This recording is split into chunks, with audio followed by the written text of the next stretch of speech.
Aujourd'hui, je vais vous parler de la Poste. Bonjour, Philippe Audiquet, majordome à votre service pour vous servir. Pourquoi je vais vous parler de la Poste? Parce que je trouve que les postiers, en tant qu'êtres humains, sont des gens exceptionnels. Premièrement, ils se déplacent, qu'il pleuve, qu'il neige ou qu'il vente, pour nous mettre du courrier dans les boîtes aux lettres, nous donner des recommandés, avec des mauvaises nouvelles très souvent quand c'est un recommandé et des bonnes nouvelles de temps en temps. J'ai reçu un recommandé sympathique il y a quelques jours, donc c'est très très bien. Ils font un travail complexe. Néanmoins, il y a quelque chose qui me chiffonne dans le travail, non pas de l'être humain de la Poste que sont les postiers, mais plutôt de l'organisation des postiers. Et je vais vous montrer que c'est un véritable scandale. Chaque fois que je fais ce type de vidéo, j'attends de vous que vous mettiez un gros pouce en bas et surtout, s'il vous plaît, un commentaire. Parce que l'intérêt, c'est d'ouvrir le débat et de pouvoir faire avancer des idées et pourquoi pas un jour les relayer là où il faut, comme il le faut, de telle manière que ça serve à quelque chose. Alors s'il vous plaît, nourrissez le débat et vous allez voir, ça en vaut la peine, surtout aujourd'hui. D'ailleurs, à ce titre, si vous avez envie de vous abonner, n'hésitez pas, tous les mardis, vous avez une vidéo qui généralement ouvre ce type de débat. Alors j'en reviens à la Poste. Si vous avez besoin d'envoyer à de la famille, à des amis, à un copain, n'importe qui que vous le souhaitiez, un petit peu d'argent en cash, qu'est-ce qu'on fait? On va à la Poste et on envoie un mandat. Eh bien, figurez-vous que parce que l'Internet fait qu'avec les emails, la Poste a de moins en moins de rentrées financières, ils ont augmenté le prix du timbre. Et oui, il y a moins de courrier, donc on augmente le prix du timbre. Ça me paraît tellement évident. Et oui, puisque nos postiers, ils ont des boulots à vie. Donc, il faut bien continuer à les conserver et c'est pas plus mal. Néanmoins, là où je suis très choqué, vous allez voir, c'est une aventure assez extraordinaire. J'ai un ami dans mes relations qui me devait exactement au centime près 1000 euros. Alors qu'est-ce qu'il fait? Il me téléphone, il me dit bah, Philippe, je peux te rendre tes 1000 euros. Je lui fais tu vas à la Poste, tu m'envoies un mandat et tu m'envoies les 1000 euros. Il me dit d'accord. Il va à la Poste. Et là, curieux, à la Poste, ils ne font plus de mandat. Parce que comme il manque d'argent, il y a des secteurs d'activité au sein de la Poste qui ont été annulés. Donc, la Poste n'envoie plus de mandat. Avouez quand même que c'est quelque chose de fabuleux. Par contre, si vous voulez envoyer un mandat, parce que vous voulez quand même envoyer du cash à un proche, eh bien vous allez quand même à la Poste, parce qu'aujourd'hui la Poste, elle est reliée par contrat avec cette fameuse entreprise extraordinaire, Western Union.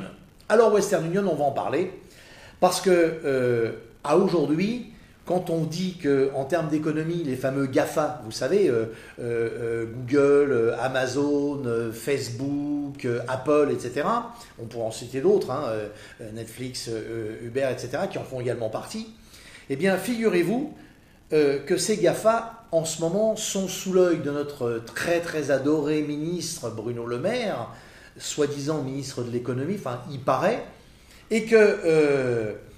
il voudrait faire payer des impôts aux GAFA. Pourquoi? Eh bien parce que ces GAFA sont quasiment tous basés en Irlande où on ne paye pas d'impôts, ou très très peu, c'est 11%. Quel est le rapport avec la Poste? Eh bien Western Union, c'est une société irlandaise, basée à Dublin, et qui bien évidemment a un avantage fiscal assez extraordinaire à travailler en France. Donc, retenez bien, on manque de personnel. On enlève du travail à nos postiers, on réduit. Mais ce sont les mêmes postiers dans le bureau de poste qui font le même travail d'envoyer un mandat, mais pas pour nous. Pour et compte de Western Union, qui lui ne paye pas d'impôts en France. Et tenez-vous bien, pour un mandat de 1000 euros, la somme qu'ils prennent, puisque Western Union doit se payer, et que la Poste Western Union doit la payer, c'est 4%. Donc, à nous les contribuables qui sont pris comme des cochons pour des grosses vaches à lait, eh bien, pour 1000 euros, ça vous coûte 40 euros. Vous vous rendez compte ce que c'est que 40 euros? Ce qu'on peut faire avec 40 euros?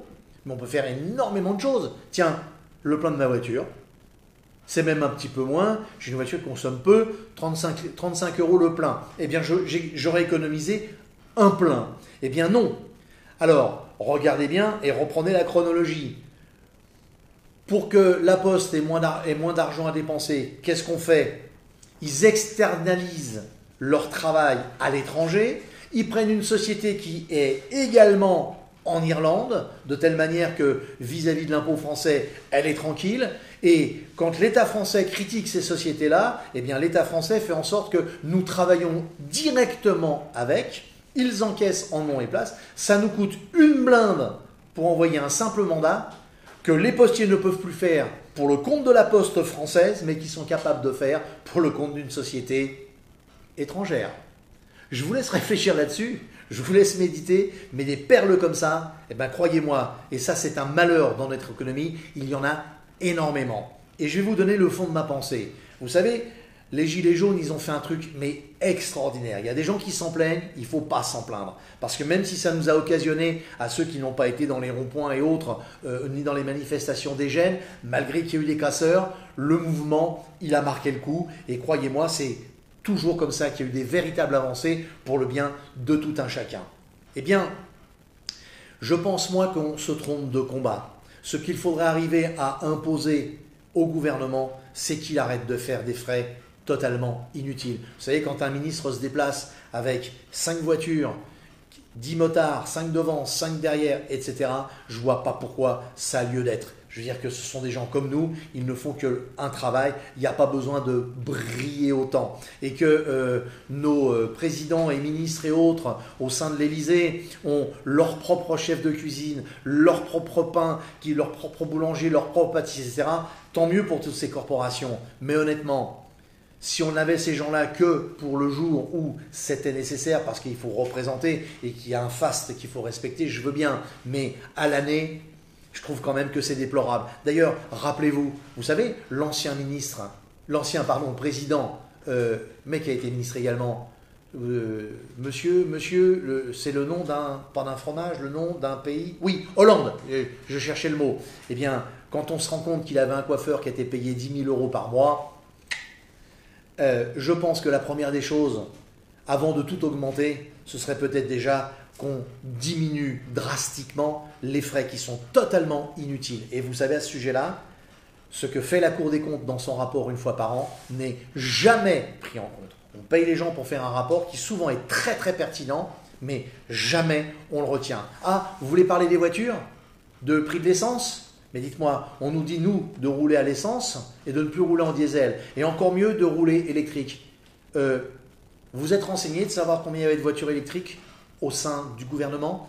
Moi, j'ose pas. J'ai peur d'une réponse tellement petite que ça va m'effrayer. Moi, on va m'obliger à rouler en électrique, mais eux ne le font pas. Et pourtant, est-ce que ce ne serait pas à eux de nous montrer l'exemple? Allez, sur ce grand coup de gueule, je vous dis à mardi, mais j'espère avec des choses un peu plus réjouissantes. Au revoir. Et surtout, répondez, abonnez-vous, et puis mettez un like. C'est notre gagne-pain et c'est l'assurance qu'on vous intéresse. Passez de bonnes fins de semaine, parce que ça va être une belle fin de semaine, et puis à très bientôt, juste avant Noël. Au revoir.